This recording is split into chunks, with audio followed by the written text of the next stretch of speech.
नमस्कार दोस्तों। आज हम शुरू करेंगे क्या 1857 का विद्रोह। ठीक है, 1857 का विद्रोह शुरू करेंगे। देखिएगा, इम्पोर्टेंट बात है कि इस क्रांति का जो प्रतीक है रोटी और कमल था। एक क्वेश्चन पूछा है, विशेषकर यूपीएससी का क्वेश्चन है ये। और इसमें किसकी किसकी मृत्यु कहाँ हुई थी।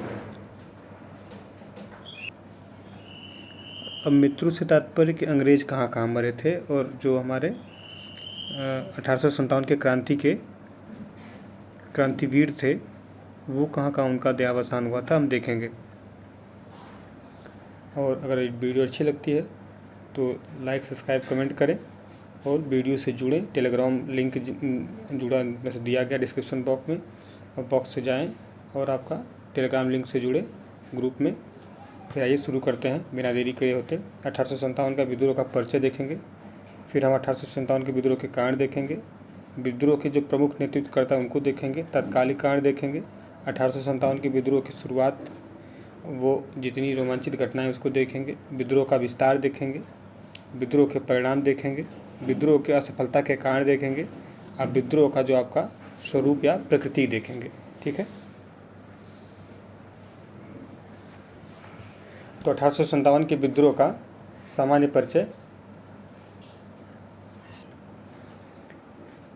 परिचय या भूमिका इसकी देखिएगा कि इस विद्रोह का जो प्रारंभ है बंगाल में स्थित है। बंगाल में स्थित बैरकपुर छावनी से हुआ था और यहाँ पर इस विद्रोह का नेतृत्व आपका बलिया जिले के मंगल पांडे ने किया था। ये इम्पोर्टेंट है, कौन किया था, तो बलिया जिले के जो मंगल पांडे हैं उन्होंने किया था। और इसमें इम्पोर्टेंट क्या है, देखिए इसकी भूमिका के अंतर्गत जो हम परिचय देख रहे हैं, सामान्य परिचय, इसके अंतर्गत क्या देखेंगे हम कि जो 1857 का विद्रोह हुआ तो इसमें भारतीय इतिहास का सर्वाधिक महत्वपूर्ण घटना में एक है। आप देखेंगे 1857 के विद्रोह के बाद जो 1857, ये पूरा क्लियर कर देते हैं, एक मिनट, ठीक, इसको डिलीट करते हैं तो क्लियर हो जाएगा। देखिएगा 1857 के जो विद्रोह के बाद क्या होता है कि जो कंपनी का शासन रहता है ना, तो वो जो आपका 1858 का जो अधिपत्य आता है उसके बाद तुरंत यह क्राउन के हाथ चला जाता है। किसके हाथ चला जाता है, तो क्राउन के हाथ सारी बागडोर चली जाती है। तो बहुत महत्वपूर्ण घटनाक्रम है ये।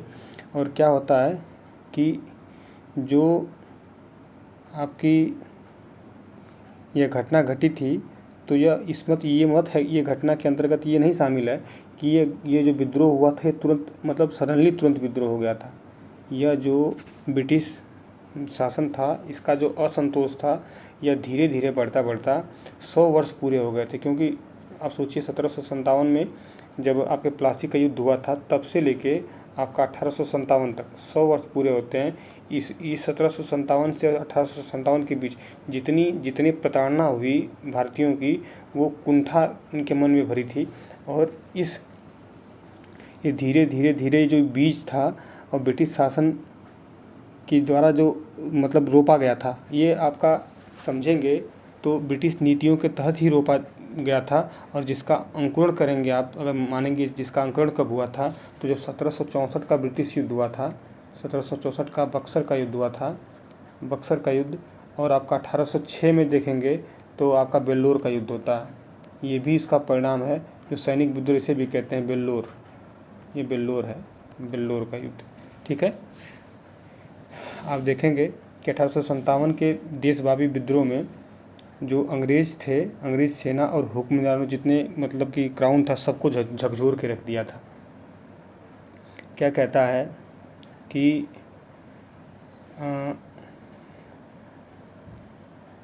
एक चीज़ और है, इसमें ध्यान दीजिएगा कि जो सीले है, सीले इतिहासकारों के बारे में थोड़ा जान लेते हैं। सीले और जॉन लॉरेंस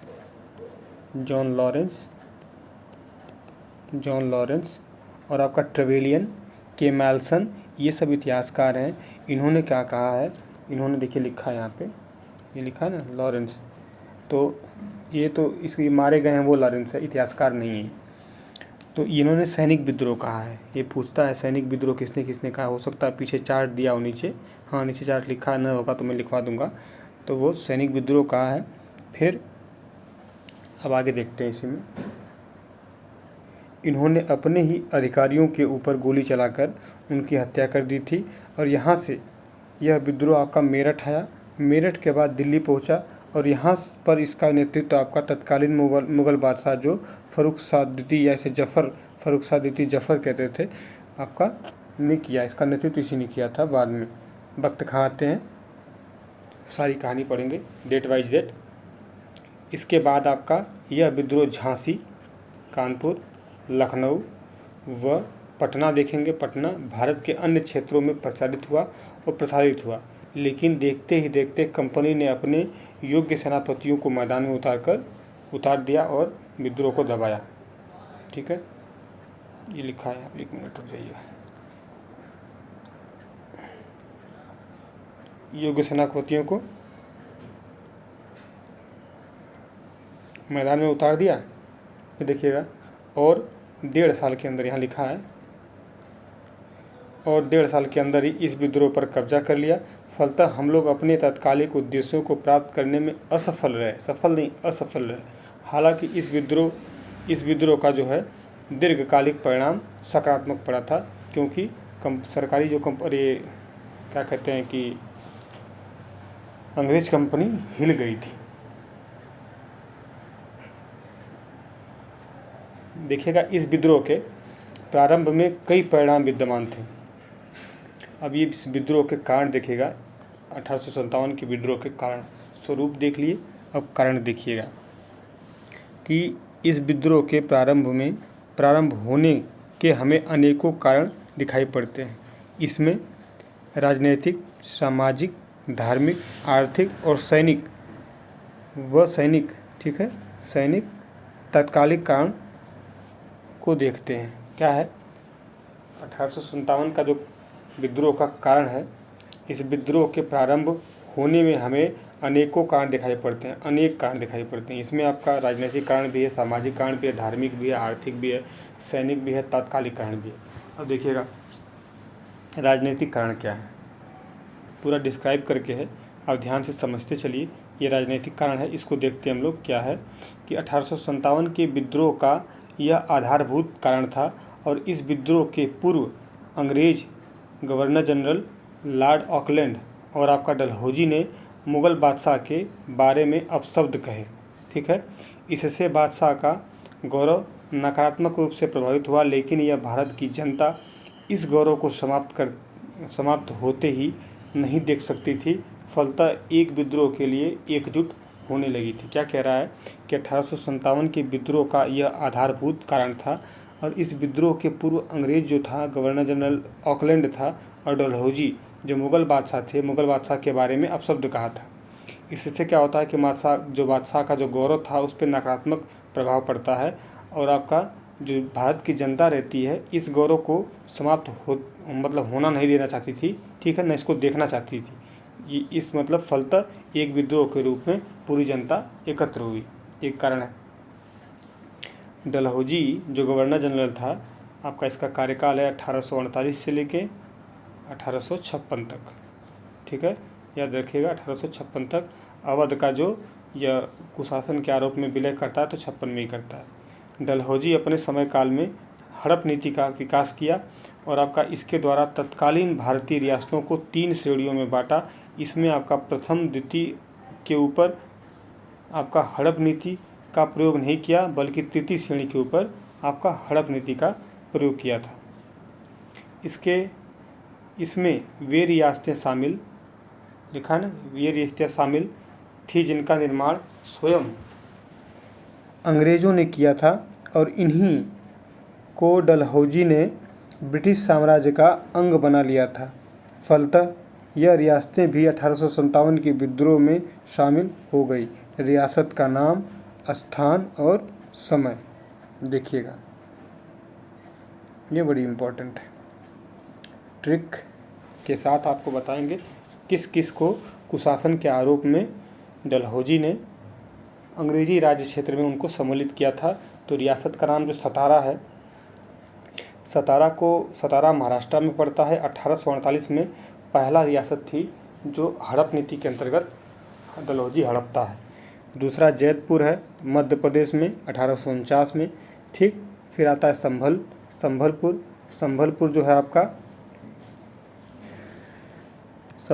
है आपका देखेंगे संभलपुर, हाँ यहाँ लिखा संभलपुर, ये उड़ीसा में आपका 1849 में, ठीक है, इम्पोर्टेंट है, संभलपुर में 1849 में है। फिर देखेंगे आपका बघाट, ये बहुत इम्पोर्टेंट है, बघाट आपका पंजाब में पड़ता है और आपका 1850 में होता है। सतारा 1848, जैतपुर मध्य प्रदेश में 1849, संभल उड़ीसा में 1849, बघाट आपका पंजाब में 1850, उदयपुर जो है मध्य प्रदेश में, ये उदयपुर है मध्य प्रदेश में, राजस्थान वाला नहीं है, 1852 में। झांसी एमपी में है आपका 1853, और आपका एमपी में नहीं है, झांसी उत्तर प्रदेश में है, एमपी वाले बॉर्डर पे शेयर करता है। ग्वालियर मध्य प्रदेश में ग्वालियर था, ये आपका उत्तर प्रदेश, ठीक है, यूपी है। 1853 नागपुर जो है आपका महाराष्ट्र में 1853, 1854 नहीं है, ये भी थोड़ा सा बाई मिस्टेक है, थोड़ा सा सॉरी इसके लिए। ये आपका यूपी कर लीजिए, ये यूपी, ठीक है, और ये 1854 है, ठीक। कहीं 53 देता है, कहीं वो, लेकिन 52, 53, 54 क्रम है। और अवध को कुशासन के आरोप में लगाता है, ठीक है। अवध कहाँ पे है आपका, तो अवध यूपी में है, अवध। और 1856 में अवध को क्या करता है, डलहौजी कुशासन के आरोप, जेम्स आउट्रम की रिपोर्ट के अनुसार, क्या नाम था उसका, नाम लिखते हैं, जेम्स आउट्रम नाम था उसका, जेम्स आउट्रम, इसकी रिपोर्ट पे आपका 1856 में अवध को कुशासन का आरोप लगाया और क्या कर दिया, आपको उसको ब्रिटिश साम्राज्य में मिला लिया, ठीक है। आगे देखिएगा,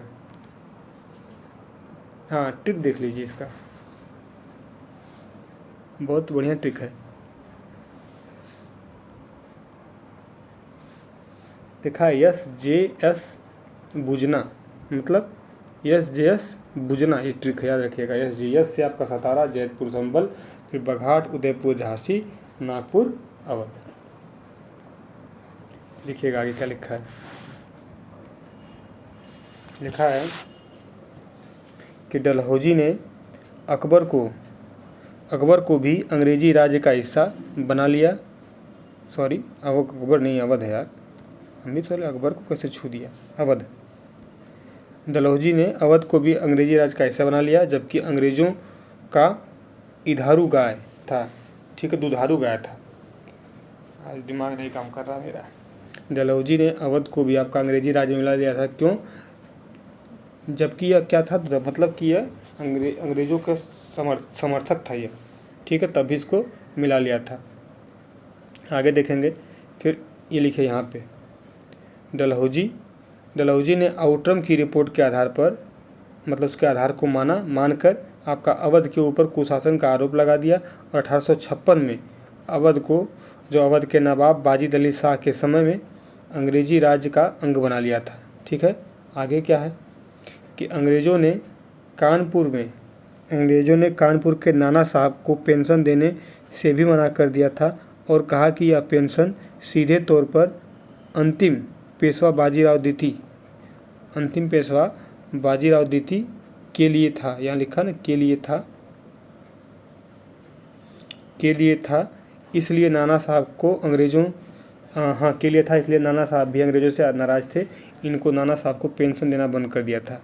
इसीलिए कि इन्हें ही कहते थे ना धोधो पंथ, ठीक है, इन्हें कहते थे धोधो पंथ, इन्हें नंदातार कहते हैं, ठीक है। आगे देखिएगा क्या कहता है कि यहाँ पे लिखा, अर्थात उपर्युक्त राजनीतिक स्थिति ने भारतीयों के विद्रोह के लिए आपका प्रेरित किया था। सामाजिक और आर्थिक कारण क्या है, हालांकि तत्कालीन भारतीय समाज एक विखंडित समाज था और यहाँ पर कई कुरीतियाँ विद्यमान थी। अंग्रेज़ों ने जब सती प्रथा को समाप्त करके विधवा पुनर्विवाह को प्रोत्साहन दिया, तब आपका इन क्रियाकलापों को संपन्न कराने वाले विभिन्न धर्मों को धर्मगुरु, जो विभिन्न धर्मों के धर्मगुरु थे, नाराज हो गए, क्योंकि इनके यहाँ ये धर्मगुरु जो थे नाराज हो गए, क्योंकि हिंदू धर्म में आपका पुनर्विवाह और सती प्रथा नहीं होता था। अरे मतलब सती प्रथा तो होती थी और पुनर्विवाह नहीं होता था, और सती प्रथा को बैन लगा दिया और विधवा विवाह शुरू कर दिया। तो ये धार्मिक जो होती है कट्टरता, उसके अंतर्गत उनको ठेस पहुंचा। कहाँ चला गया भाई? हाँ, आगे देखिएगा, लिखा है कि वर्ष 1850 में, वर्ष 1800 यहाँ लिखा है, वर्ष 1850 में अंग्रेज़ों ने धार्मिक अयोग्यता कानून 1850 लाया। इसके द्वारा ईसाई धर्म स्वीकार करने पर ही पिता की संपत्ति में पैतृक उत्तराधिकार मिलता था। फलतः भारतीयों ने इस कानून का विरोध किया और विरोध करना शुरू किया। ठीक है, 1850 में अंग्रेज़ों ने आपका धार्मिक अयोग्यता कानून, ये बहुत इंपॉर्टेंट है, लिखिएगा 1850, ये हमेशा याद रखिएगा, लिख लीजिएगा दोबारा, जैसे मैं लिख रहा हूँ कि आपको याद हो।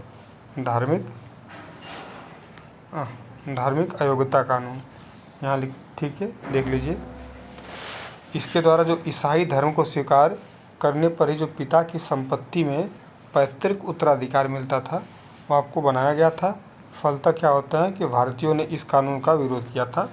ठीक, आगे देखिएगा 1813 में क्या होता है कि 1813 के चार्टर एक्ट से ईसाई मिशनरियों का बड़े पैमाने पर भारत में आगमन हुआ, और यह मिशनरियाँ भारत के स्कूलों, कॉलेजों, जेलों व अन्य क्षेत्रों में जाकर अपने धर्म का प्रचार प्रसार करने लगी, और फलतः भारतीयों को लगा कि उनका धर्म कमज़ोर हो रहा है और उसका पतन हो रहा है। ये आपका भारतीय समझे, इसलिए भी भारतीय धीरे धीरे अंग्रेज़ों से नाराज़ होते चले। ठीक है, आगे देखिएगा, अंग्रेज़ों ने भारत में भू राजस्व की जमींदारी, रैयत वाली और महलवाड़ी व्यवस्था का सृजन किया था। इसके द्वारा भारतीयों को बड़े पैमाने पर शोषण किया, अंग्रेज़ों ने भारत में अपनी वाणिज्यिक नीतियों के द्वारा भारत में वाणिज्यिक कृषि, नील, कपास, अफीम, ठीक है, लूट भी करते थे सब, चाय व अन्य फसलों की खेती बड़े पैमाने पर करवाई, और इससे भारत में मोटे अनाज की जो कमी पड़ने लगी थी, इससे भी भारतीय नाराज़ हुए थे। ये सब एक एक हैं जो बारी बारी से भारतीयों के नाराज़ होने की हम लोग स्टोरी देख रहे हैं। प्रसिद्ध आपके आर्थिक इतिहासकार और आपका भारतीय पितामह के नाम से प्रहीसर का लिखा है, प्रसिद्ध लिखा है। हाँ, भारतीय आर्थिक इतिहासकार और आपका भारतीय पितामह के नाम से प्रसिद्ध दादा भाई नौरोजी ने लंदन की संसद के संसदीय सदन हाउस ऑफ कॉमन्स को संबोधित करते हुए कहा था कि आपका भारत का जो धन है, भारत का धन इंग्लैंड की तरफ जा रहा है, और इससे भारत को कोई ब्याज भी नहीं मिलता है। ठीक है, कि दादा भाई नौरोजी ने धन के निष्कासन का सिद्धांत दिया था, वही है, इसको ही धन के निष्कासन का सिद्धांत कहा जाता है, जिसका आपका प्रतिपादन नौरोजी जी ने अपनी पुस्तक the poverty of un-British rule in India में किया है। यह पुस्तक कब प्रकाशित हुई थी, याद बताइएगा थोड़ा कमेंट बॉक्स में। यह पुस्तक कब प्रकाशित हुई थी, कमेंट बॉक्स में बताइएगा। ठीक है, वो ज़रूरी है बताना। आगे क्या है,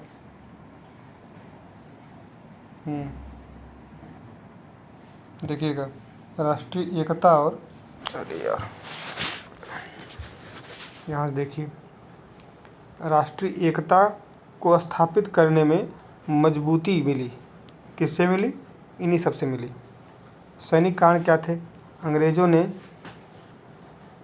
अंग्रेज़ों ने एनफील्ड राइफल को दिसंबर 1856 में, जो ठीक है 56 में क्या किया था,